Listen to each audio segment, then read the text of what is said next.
या सृष्टिः स्रष्टुराद्या वहति विद्युतं या हविर्या च होत्री ये द्वे कालं विधत्तः श्रुति विषय गुणा या स्थिता व्याप्य विश्वम् या माहुः सर्वबीज प्रकृतिरिति यया प्राणिनः प्राणवन्तः प्रत्यक्षाभिः प्रपन्नस्तनुभिरवतु वस्ताभिरष्टाभिरीश। अभिज्ञान शाकुन्तलस्य अस्यां कक्षायां भवतां सर्वेषां हार्दम् अभिनन्दनं स्वागतम्। अभिज्ञान शाकुन्तले आहत्य 7 अंकाः विद्यन्ते। तत्र चतुर्थाङ्कस्य इदानीम् अस्माकम् अध्ययनं प्रचलत् अस्ति। महाकवि कालिदासस्य सर्वोत्तमं नाटकं विद्यते अभिज्ञान शाकुन्तलम्। अतएव उक्तं कालिदासस्य सर्वस्वम् अभिज्ञान शाकुन्तलम्। अर्थात महाकवि कालिदास ने अपना सर्वस्व अगर कहीं पर प्रकट किया है, अपनी संपूर्ण प्रतिभा को अगर कहीं उकेरा है तो वह है अभिज्ञान शाकुंतल। और उसमें भी चौथा अंक जो है वो बहुत महत्वपूर्ण बन जाता है, क्योंकि यहाँ पर बहुत सुंदरता से करुण रस को यहाँ पर प्रस्तुत किया है। पिछली कक्षा में हमने विष्कंभक, चतुर्थ अंक के विष्कंभक को समाप्त किया। आज उसके बाद एक शिष्य आता है और किस तरह से गुरुजी को सुबह हो गई इसकी सूचना देता है। महर्षि कण्व शिष्य द्वारा प्रभातस्य सूचना, है ना। महर्षि कण्व का शिष्य या कोई गुरु, एक शिष्य, कण्व शिष्य जो है वो आते हैं घर से, अपने कुटीर से बाहर निकलते हैं। गुरुजी ने पूछा कि जाओ, सुबह सुबह अपने यज्ञ करने का समय हो रहा है ना। सुबह जो संध्या वंदन करते हैं गुरुजी, तो गुरुजी ने अपने शिष्य को भेज करके पूछा कि जाओ जल्दी देख करके आओ सुबह हो गई कि नहीं थी। तो वो शिष्य बाहर आता है और किस तरह से वो देखता है और कैसी बात बोल करके चला जाता है, इस सब का बहुत सुंदर वर्णन आज इस पद्य के माध्यम से हम पढ़ते हैं और समझते हैं। पश्यामः तर्हि ततः प्रविशति सुप्तोत्थितः शिष्यः। उसके बाद प्रवेश करता है सुप्तोत्थितः, सो करके उठा हुआ, है ना। ऐसे एकदम आंखें कर रहा है, क्या हुआ और क्या। पहले तो पहले हमारे समय में हमारा हुआ करता था कि जब छोटे थे तो घड़ी बड़ी सी टांग करके रखी जाती थी, उससे हम पता करते थे कि सुबह हो गई है या नहीं। आजकल जब सबसे पहले व्यक्ति का हाथ पहुंचता है तो मोबाइल पर जाता है, उसमें टाइम देखता है, उससे पता चलता है कि सुबह हो गई। पहले आश्रम में रहते थे तो ये सब ज्ञान जो था वो सूर्य के आधार पर, कि सूर्य कितना निकला है, कितना पहुंचा है, कितना क्या है, इस सब के आधार पर व्यक्तियों की दिनचर्या निर्धारित हुआ करती थी। तो प्रविशति सुप्तोत्थितः शिष्य, तो मंच पर अब दिखाई देता है सो करके उठ करके आया हुआ शिष्य, कण्व शिष्य। शिष्य वेलोपलक्षणार्थम आदिष्टोस्मि, वेला समय को जानने के लिए, उपलक्षणार्थम जानने के लिए, वेलोपलक्षणार्थम वेला माने समय को जानने के लिए, आदिष्टोस्मि तत्र भवता प्रवासात् उपावृत्तेन काश्यपेन।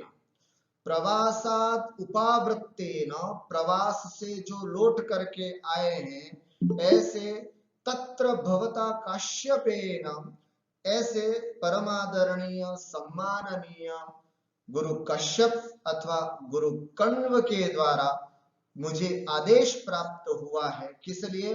वेलोपलक्षणार्थम, अर्थात वेला समय को जानने के लिए कि कितना समय हो गया, सुबह का समय हो गया क्या, होम करने का समय हो गया या वंदन करने का समय हुआ कि, इत्यादि जानने के लिए मुझे आदेश प्राप्त हुआ है। इति अत्र कश्चित् शिष्यः वदति। प्रकाशं निर्गतस्तावत् अवलोकयामि कियदवशिष्टं रजन्या इति।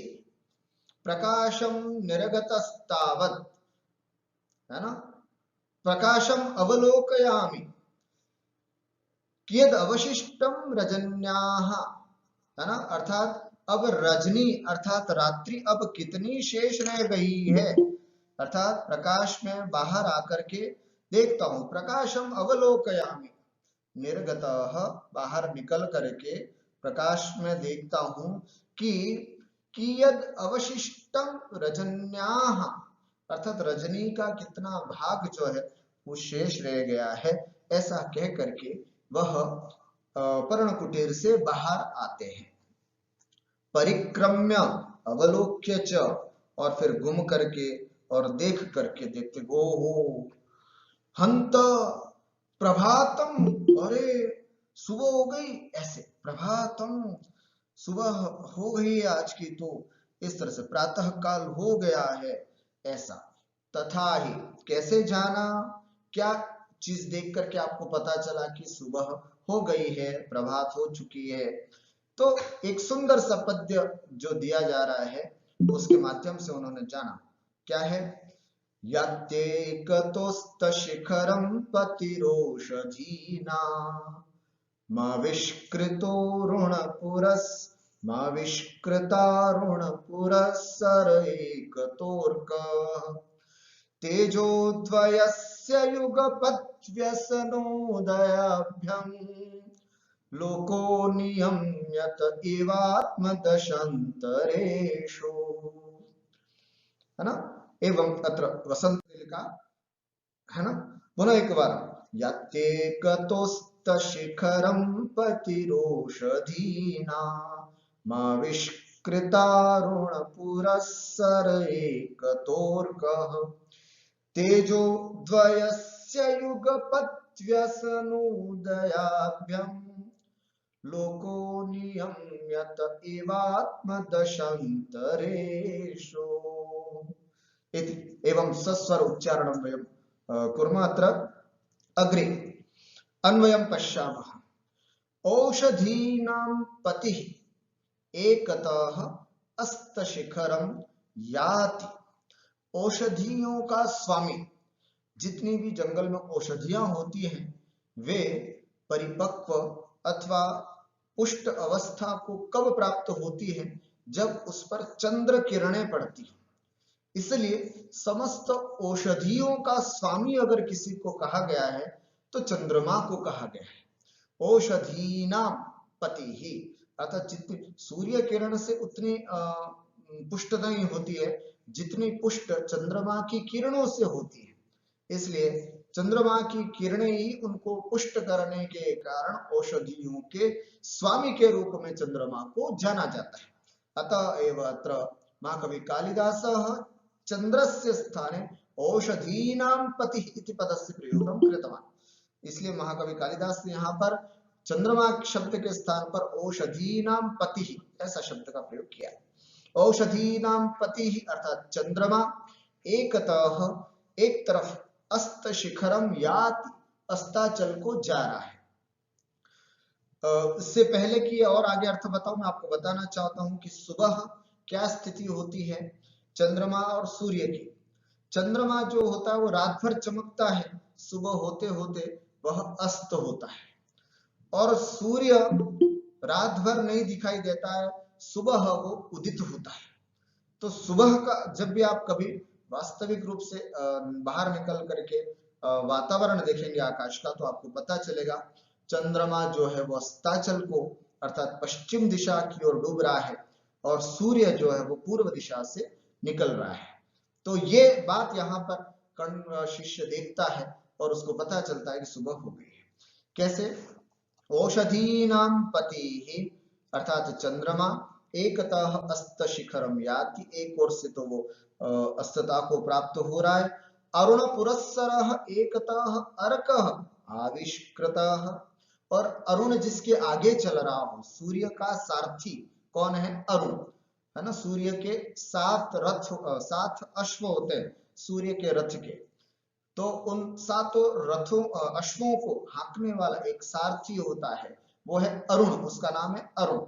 अरुण पुरस्सरः अर्थात जिसके आगे आगे अरुण नाम का सारथी है, ऐसा अर्कः अर्थात सूर्य जो है वो एकतः आविष्कृतः दूसरी ओर से सूर्य उदित हो रहा है। एक ओर से चंद्रमा अस्ताचल को जा रहा है, दूसरी ओर से सूर्य जो है वो उदित हो रहा है। कैसे? देखो देखो यहाँ पर ये एक बटु है, बटु जैसे सुबह आकर के देखता अरे अरे ये क्या, चंद्रमा तो अस्त को हो रहा है, ये देखो अस्त शिखर को प्राप्त हो रहा है, अस्ताचल को चला गया। और दूसरी तरफ से एक दूसरा तेज है दुनिया में, ये उदित को प्राप्त हो रहा है, उदय को प्राप्त हो रहा है। इस तरह से ये बटु जो है वो बाहर आकर के देखता है कि औषधि नाम पति एकतः अस्त शिखरम याति अरुण पुरस्सर अर्क एकतः आविष्कृत। एक ओर से ये सूर्य जो है वो उदय को प्राप्त हो रहा है। तेजो द्वयस्य युगपत व्यसनोदयाभ्याम, दोनों तेज, तेजोद्वय, ये भी तेज है, ये भी सूर्य भी तेज है और चंद्रमा भी तेज पुंज है।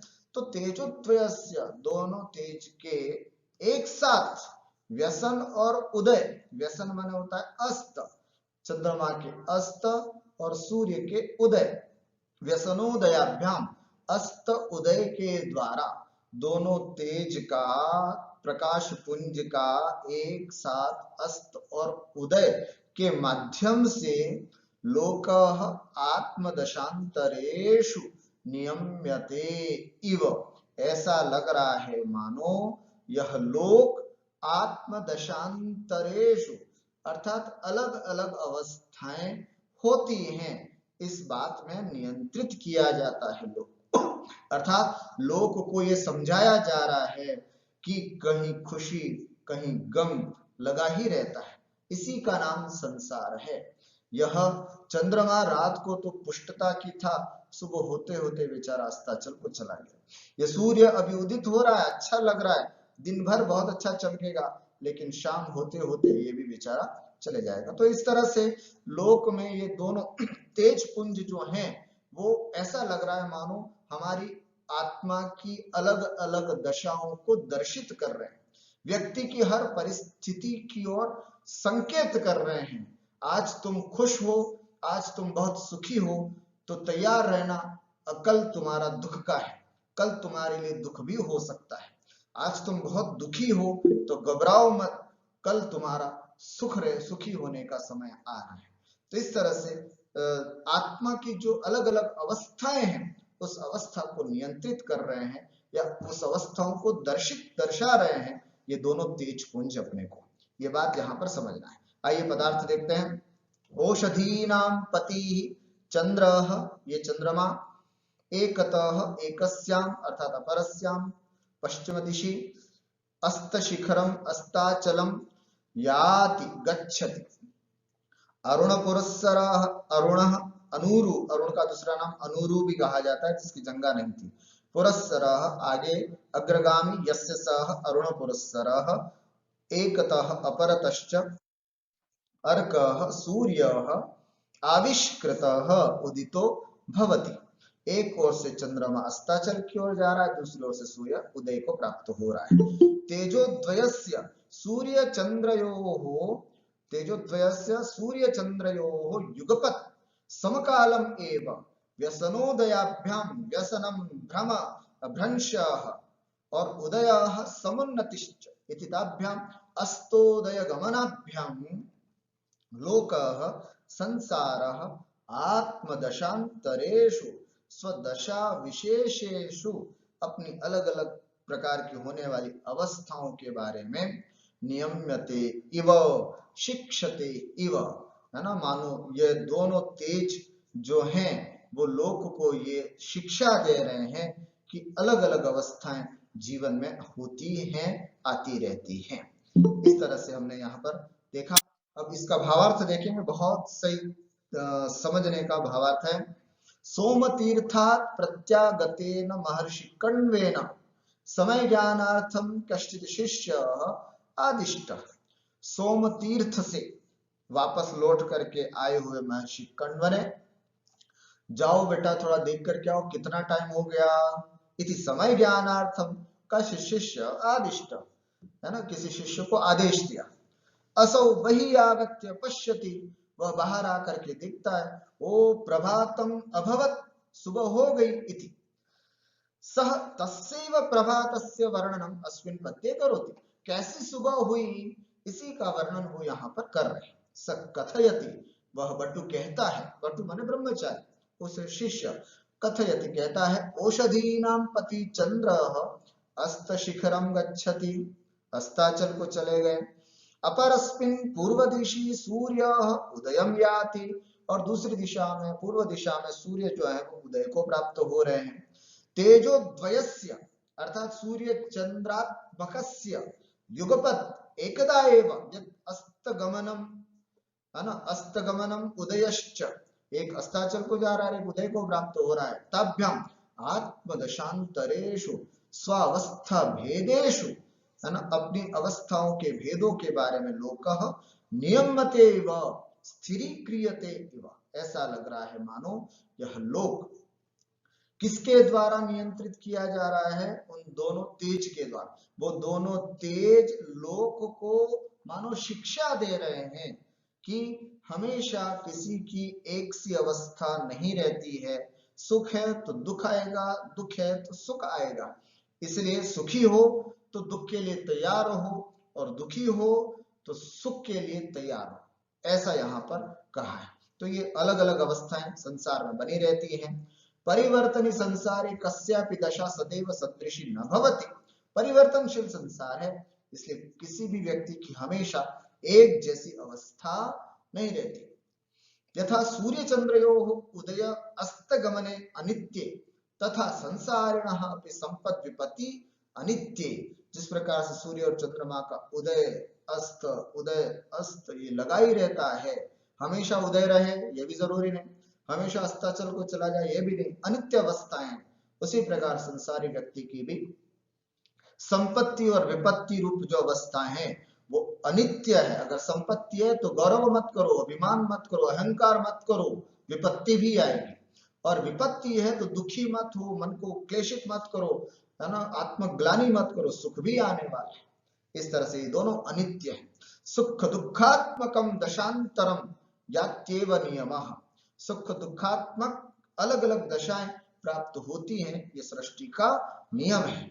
अनेना, अब इसके माध्यम से कहना क्या चाह रहे हैं, हमारे अभिज्ञान शकुंतलम में क्या इसकी प्रासंगिकता इस पद्य की, तो वो ये बता रहे हैं, सौभाग्य गर्वितायाः शकुंतलायाः अग्रे दुखम भविष्यति इति सूचितम्।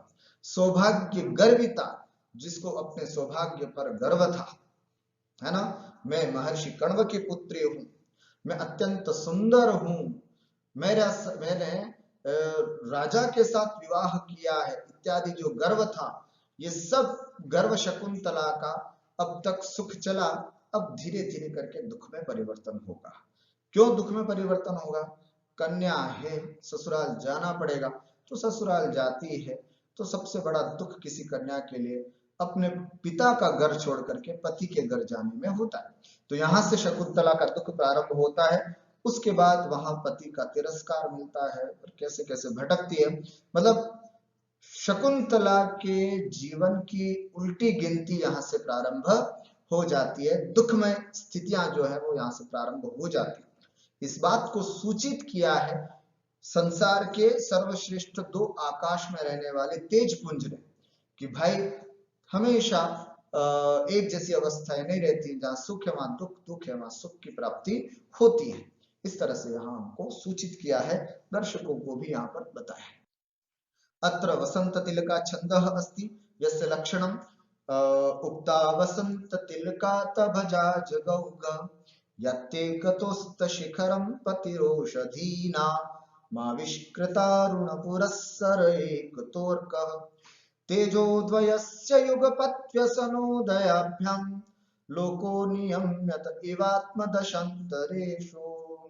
अभिज्ञान शकुंतलम के चतुर्थ अंक का एक एक श्लोक अमृत है।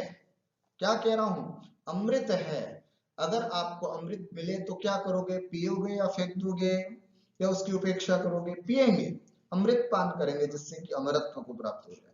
ठीक उसी तरह से संस्कृत जगत में अमरत्व को प्राप्त करना है तो ये अभिज्ञान शकुंतलम के चतुर्थ अंक के हर श्लोक को पी जाओ, याद कर लो, कंठस्थ कर लो, है ना। इतने सुंदर श्लोक इसके हैं। छन्दः अत्र वसन्ततिलका वर्तते, अत्र अलङ्काराः अपि सन्ति। सूर्यचन्द्रयोः सत्पुरुषद्वय व्यवहार समारोपात्, सूर्य और चंद्रमा मानो दो सज्जन पुरुष हैं जिनके साथ ऐसा व्यवहार, एक उदित हो रहा है, एक अस्ताचल को प्राप्त हो रहा है, लेकिन फिर भी दोनों मायूस नहीं हैं, फिर भी दोनों सामान्य से ही हैं। तो ये दो सत्पुरुषों की ही स्थितियां बन सकती हैं। इस तरह से सूर्य और चंद्रमा में दो सज्जन पुरुषों का आरोप करने से समासोक्ति अलंकार है। प्रभात वर्णने सूर्य चंद्रौ द्वौ एव प्राकरणिकौ अतः तुल्य योगिता, है ना, दोनों प्राकरणिक है। प्रभात वर्णन में सूर्य भी है और चंद्रमा भी, इन दोनों के माध्यम से प्रभात का वर्णन किया जा रहा है। अतः तुल्य योगिता।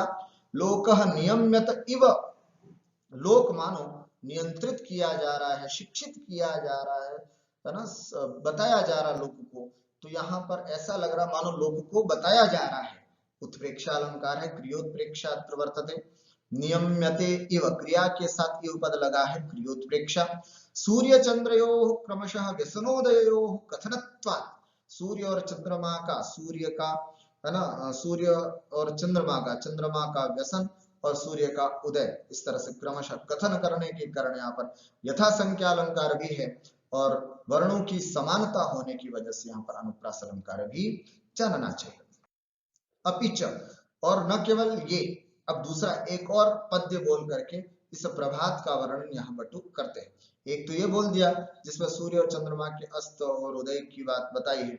अब दूसरा अपिच, और भी कह करके एक दूसरा पद्य और बताते हैं, जो कि प्रभात के होने पर क्या स्थितियां बनती हैं, है ना, क्या ऐसी घटना घटती है, उसका भी वर्णन यहाँ पर कभी कर रहे हैं। ये भी वसंत तिलका में है।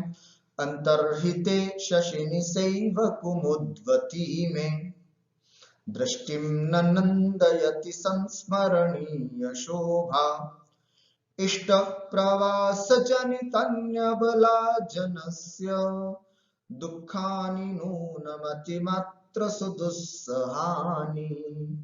पुनः एक बार, अंतर्हिते शशिनि सैव कुमुद्वती में, दृष्टिं न नंदयति संस्मरणीय शोभा, इष्ट प्रवास जनितन्य बलाचनस्य, दुःखानि नूनमति मात्र सुदुस्सहानि इति। अन्वयं पश्यामः। शशिनि अंतर्हिते, अर्थात चंद्रमा के अस्त हो जाने पर, चंद्रमा के अस्त हो जाने पर, सा एव कुमुद्वती, है ना, सा एव कुमुद्वती, वो ही कुमुदनी, चंद्रमा के उदित रहने पर जो अच्छी दिखती थी, सुंदर दिखती थी, विकसित दिखाई देती थी, जिसकी सुंदरता अद्वितीय अनुपम थी, ऐसी ही वह कुमुदनी शशिनि अंतर्हिते, जब चंद्रमा अस्ताचल को चला गया, अब चंद्रमा अस्त हो गया, चंद्रमा के अस्त हो जाने पर साएव कुमुद्वती, वही कुमुदनी संस्मरणीय शोभा, अर्थात अब केवल अच्छी तरह स्मरण करने योग्य सौंदर्य वाली, अच्छी तरह स्मरण करने योग्य सुंदरता वाली बन गई। मतलब कल तक जिसकी सुंदरता के इतने चर्चे थे, या रात भर जिसकी सुंदरता के इतने गुणगान किया करते थे, कहा जाता है ना, आप लोगों ने, जैसे सूर्य और चंद्रमा दो तेज हैं, उसी तरह दो पुष्प हैं, जो सूर्य के होने पर कमल विकसित होता है और चंद्रमा के आने पर कुमुदनी विकसित होती है।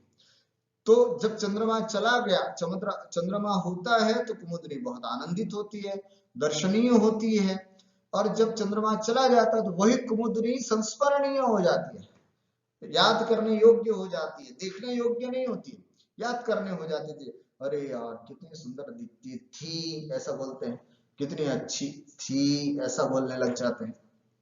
और अगर वही चीज अगर सामने चंद्रमा हो तो वो बहुत आकर्षक होती है। तो ऐसे वही बटू बाहर आकर के कहता हो, शशिनि अंतर्हिते, चंद्रमा के अस्ताचल में चले जाने पर, सा एव कुमुद्वती संस्मरणीय शोभा में दृष्टिम नंदयति, अर्थात वो ही कुमुदनी केवल स्मरण मात्र करने योग्य जिसकी शोभा रह गई, देखने योग्य शोभा नहीं है, स्मरण करने योग्य शोभा रह गई कि ये वो कुमुदनी है जिसकी शोभा ऐसी थी वैसी थी वैसी थी। स्मरण करने योग्य जिसकी शोभा रह गई ऐसी यह कुमुदनी न मे दृष्टिम नंदयति, मेरी आंखों को अब आनंदित नहीं कर रही है। रात भर इसको देखते थे तो बहुत अच्छा लग रहा था, लेकिन सुबह देखते ही यह कुमुदनी मेरी आंखों को आनंदित नहीं कर रही है, सुंदर नहीं लग इति। नूनम, निश्चित रूप से, अबला जनस्य, अब देखना ये अर्थांतरन्यास अलंकार के माध्यम से सूक्ति प्रस्तुत की जा रही है। नूनम, निश्चित रूप से, अबला जनस्य इष्ट प्रवास जनितानि दुखानि अतिमात्र सुदुस्सहानि भवन्ति, है ना। अबला जनस्य, अबला स्त्री लोगों के, है ना, अबला माने स्त्री, स्त्रियों के इष्ट प्रवास जनितानि दुखानि, इष्ट प्रवास से उत्पन्न जो दुख है, जिसका इष्ट जिसका प्रियतम प्रवास पर चला गया हो उससे उत्पन्न जो दुख होते हैं, अतिमात्र दुस्सुहानि भवन्ति, अत्यंत दुखदायक होते हैं। इसलिए बता रहा हूं कि कुमुदनी, कुमुदनी का इष्ट कौन? चंद्रमा। चंद्रमा कहाँ चला गया? अस्ताचल को, अर्थात प्रवास पर चला गया। तो चंद्रमा प्रवास पर चला गया तो उससे दुखी यह कुमुदनी एकदम ऐसी दिखाई दे रही है कि उसकी सुंदरता बिल्कुल समाप्त हो गई। इसी तरह इष्ट अबला जनस्य, स्त्रियों की यह दशा प्रायः लोक में देखी जाती है कि जिसका प्रियतम, जिसका स्वामी, जिसका मंगेतर, जिसका पति प्रवास पर चला जाता है, कहीं बाहर चला जाता है, तो उनके जो दुख होते हैं वो दुस्सह हो जाते हैं। कहीं ना कहीं ये भी जो संकेत है वो शकुंतला की ओर है। कल तक जो शकुंतला इतनी सुंदर दिखाई दे रही थी, है ना, हंसती खेलती, आश्रम की शोभा बढ़ाया करती थी जो शकुंतला, आज एकदम मायूस होकर के कोने में बैठी हुई सुंदर नहीं लग रही है। उसकी शोभा समाप्त हो गई है, उसकी खिलखिलाहट की आवाज नहीं आ रही है ना, उसके हंसने की खिलखिलाहट की आवाज नहीं आ रही, इत्यादि जो बातें हैं वो एहसास, ये संकेत यहाँ पर कर रहे हैं कवि। ठीक हो गया। अबला जनस्य इष्ट प्रवास जनितानि दुखानि अतिमात्र सुदुस्सहानि भवन्ति, स्त्रियों के अपने प्रियतम के प्रवास पर जाने से उत्पन्न जो दुख है वो अत्यंत कष्टकारक होती है। पदार्थम पश्यामः शशिनि चंद्रे शशांके वा अंतर्हिते अस्तंगते सति सा एव प्रसिद्धा एव संस्मरणीय शोभा नष्ट कांति ही सति कुमुद्वती, कुमुदनी में मम दृष्टिम नयनम नंदयति, मतलब वह बटु जो है, वो ब्रह्मचारी जो सुबह हुई देखने आया था, उसने जैसे कुमुदनी के पुष्प को देखा तो क्या कुमुदनी कैसी लग रही है ना, रात को तो बहुत सुंदर लग रही थी, अब तो तू बिल्कुल अच्छी नहीं लग रही है। क्यों? क्योंकि वाकई सही बात है कि जो स्त्रियों की इष्ट के प्रवास चले जाने पर ऐसी स्थितियां हो जाती है। इस तरह से अपनी बात को वो कह रहे हैं। तो तुम मेरी आंखों को सुंदर क्यों नहीं लग रही हो? तो इसके पीछे नूनम निश्चयमेव अबला जनस्य प्रिय विरहा सहिष्णु, प्रिय के विरह को सहन नहीं करने वाले, शकुंतला सदृशस्य प्रमदा जनस्य, शकुंतला जैसे प्रमदा स्त्रियों, स्त्री लोगों के इष्ट प्रवास जनितानि, इष्टस्य प्रियस्य प्रवासेन दूरदेशवासेन जनितानि समुद्भूतानि प्रिय प्रवासोत्पन्नानि दुखानि नाम कष्टानि अतिमात्र दुस्सहानि, अतिमात्रम यथास्य तथा अत्यर्थम सुदुस्सहानि दुखेन उद्वहनीयानि असह्यानि भवन्ति, है ना, अत्यंत कष्टकारक होते हैं। भावार्थं पश्यामः कुमुदिन्याः विकासः चंद्रोदये भवति, कुमुदिनी का विकास जो है वो चंद्रोदय के ऊपर होता है, चंद्रमा के उदय होने पर कुमुदिनी विकसित होती है। चंद्रास्ते अर्थात प्रातः काले सा नष्ट कांति भवति, और जैसे ही सुबह होती है कि वह कुमुदिनी की जो कांति है वो नष्ट हो जाती है। यदा कण्वशिष्यः ताम नष्ट प्रभां कुमुदिनीं अवलोकयति, नष्ट प्रभा कुमुदिनी को देखता है, तदा असौ कथयति पूर्वम एषा मनोमुग्धकारिणी आसीत्, पहले ये बहुत मन को आकर्षित करने वाली दिखाई देती थी। कौन? कुमुदिनी। किंतु इदानीं चंद्रस्य अस्ताचले गते, चंद्रमा जब अस्ताचल को प्राप्त हो गया है, अर्थात चंद्रस्य अभावे, चंद्रमा के अभाव में, एतस्याः सौंदर्यं केवलं स्मरणीयं वर्तते न तो दर्शनीयम। अब इस कुमुदिनी का जो सौंदर्य है वो केवल स्मरण करने योग्य बचा है, दर्शन करने योग्य नहीं है। वस्तुतः सत्यमेतत् प्रतिभाति यत् प्रिय विरहिण्य अबलाः प्रियस्य प्रवासे गते सति तस्या भावे असह्यम कष्टम अनुभवन्ति। और वैसे सही भी कहा है, ऐसा सही भी लगता है कि प्रिया से रहित जो अबलाएं होती हैं, स्त्रियां होती हैं, वो प्रिय से प्रवासे गते सति, प्रिय जब प्रवास पर चला जाता है तो उनके अभाव में उनको असह्य कष्ट का अनुभव करना पड़ता है। कुमुदिन्याः प्रियः चंद्रः अपि दूरं गतवान्। कुमुदिनी का प्रिय कौन है? चंद्रमा, वो भी दूर चला गया। अतएव सा कांतिहीना अवलोक्यते, एकदम कांति से हीन दिखाई दे रही है। महाकवि कालिदास अत्र कुमुदिनी व्याजेन शकुंतलायाः दुष्यंत विरहं सूचयति। महाकवि कालिदास यहाँ पर कुमुदिनी के बहाने शकुंतला का दुष्यंत के विरह को बता रहे। शकुंतला भी दुष्यंत से विरहित हो रही है, इस बात को सूचित कर रहे। अस्मिन् श्लोके चंद्रमसा चंद्रवंशी दुष्यंतस्य, चंद्रमा के द्वारा चंद्रवंशी दुष्यंत का कुमुदवत्या च शकुंतलायाः बोधो जायते। कुमुदिनी की तरह शकुंतला और चंद्रमा की तरह दुष्यंत। कुमुदिनी तभी अच्छी लगती है जब चंद्रमा होता है, शकुंतला तभी खुश रहती थी जब दुष्यंत उनके पास था। आज चंद्रमा चला गया तो कुमुदिनी संस्मरणीय शोभा रह गई। ठीक उसी तरह दुष्यंत के चले जाने पर शकुंतला बिल्कुल संस्मरणीय शोभा अर्थात सुंदरता समाप्त हुई, ऐसा बोध यहाँ पर होता है। दुर्वासा शाप वशात विस्मृत्य दुष्यंतस्यापि विस्मरणम अंतर्धान मात्रमस्ति। दुर्वासा के शाप के कारण विस्मृतस्य दुष्यंतस्यापि विस्मरणम, है ना, अर्थात भूले हुए दुष्यंत का भूलना अंतर्धान मात्रमस्ति। अनेन इदमपि ज्ञायते यत् कालांतरे द्वयोः मेलनम भविष्यति इति भावः। अर्थात इससे ये भी द्योतित होता है कि चंद्रमा हमेशा के लिए तो जाता नहीं है, आज अस्त हुआ है तो वापस कल फिर उदित होकर के आएगा। सूर्य हमेशा तो रहेगा नहीं, अभी है तो कल वापस अस्त हो जाएगा। ये जो है दशाएं, आत्मा की दशाएं हैं, वो अलग अलग अवस्था को प्राप्त होती है। इससे ये भी द्योतित हो रहा है कि यद्यपि शकुंतला को वर्तमान में अत्यंत कष्ट भोगना पड़ेगा, लेकिन ये कष्ट जो है वो हमेशा के लिए नहीं है। कालांतर में वापस उन दोनों का मिलन हो जाएगा, फिर से वो दोनों मिल जाएंगे और प्रेमालाप करने लगेंगे। इसलिए यहाँ पर यही बात सूचित करना सबसे बड़ा लक्ष्य है कि कहीं ना कहीं वापस उन दोनों का मिलन होगा ही होगा। वसंत तिलका छंदः अत्रापि अलंकाराः सन्ति अत्र समासोक्तिः। चंद्रे कुमुदिन्यां च क्रमशः दुष्यन्तस्य शकुंतलायाश्च समारोपात् समासोक्तिः। चंद्र में दुष्यंत का और कुमुदिनी में शकुंतला का समारोप करने के कारण समासोक्ति अलंकार है। और दृष्टिम न नंदयति इत्यस्य कारणम संस्मरणीय शोभा वर्तते अतः काव्यलिंग अलंकार। अर्थात ये कुमुदिनी मेरे आंखों को अब अच्छी नहीं लग रही है, इसके पीछे कारण क्या है कि इसकी सुंदरता थी, है नहीं, सुंदरता थी, इसकी शोभा थी, ये इसके पीछे कारण बताया गया है। अर्थांतरन्यास अलंकार सामान्य विशेषस्य समर्थनात्। अर्थांतरन्यासः सामान्य के द्वारा विशेष का जहां पर समर्थन किया जाता है वहां अर्थांतरन्यास अलंकार होता है, क्योंकि यहाँ ऊपर की बात का फिर उत्तरार्ध के इस पंक्तियों के माध्यम से समर्थन किया गया है। अतः अत्र अर्थांतरन्यासः अलंकारो वर्तते।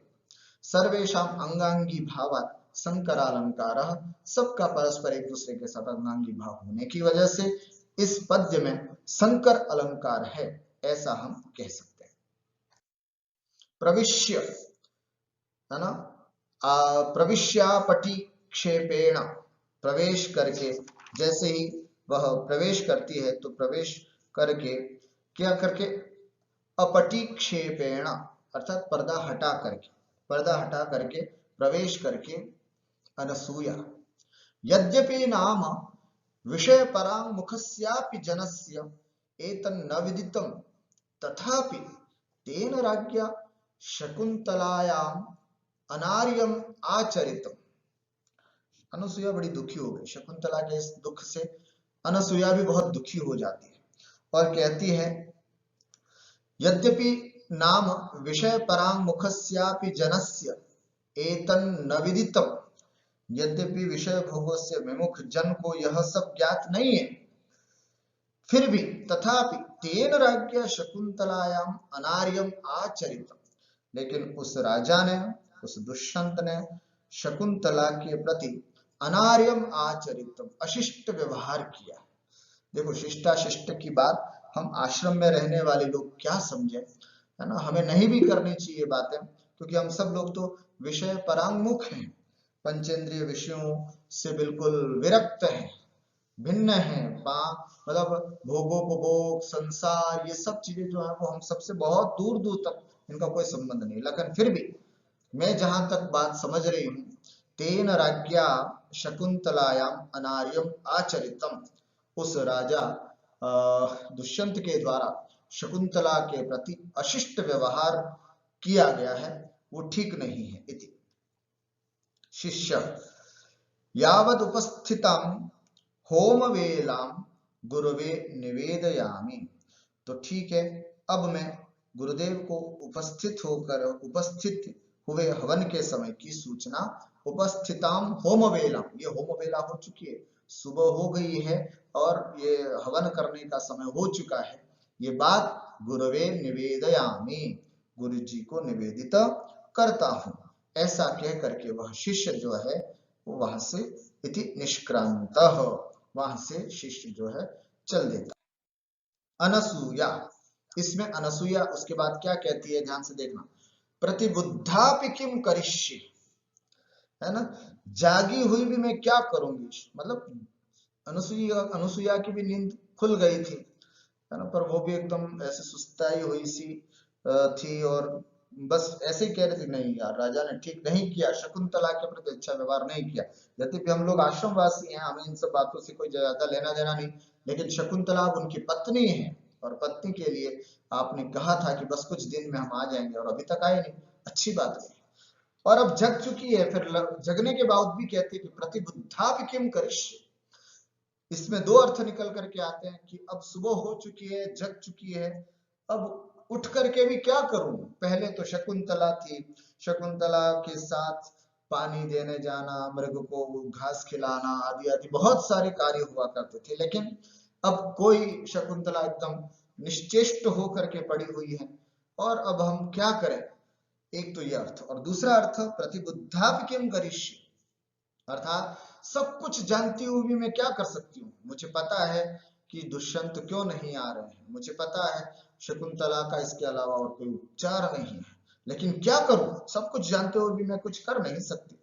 प्रतिबुद्धापि किम करिष्ये न में उचितेषु अपि निज कार्येषु हस्तपादम प्रसरति, अर्थात उचितेषु निज कार्येषु, रोजमर्रा के जो कार्य है ना मेरे, सुबह उठ करके पुष्प चयन करना, ना जल सिंचन करना इत्यादि जो मेरे नित्य प्रतिदिन के कार्य हैं, उसके प्रति भी हस्तपादम न प्रसरते, मेरे हाथ पैर आदि नहीं चल रहे।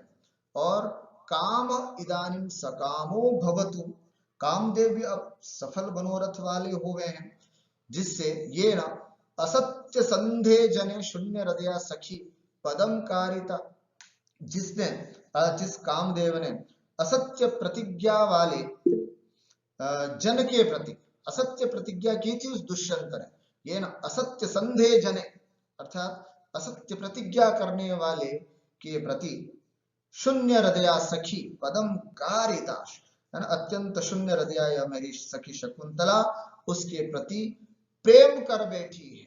उस शून्य हृदय के प्रति, मतलब उस असत्य बोलने वाले उस राजर्षि के प्रति मेरी यह सखी शून्य हृदय वाली हो गई है, और उसके प्रति कामदेव ने अपना प्रेम भी जमा दिया है, प्रेम कराया है।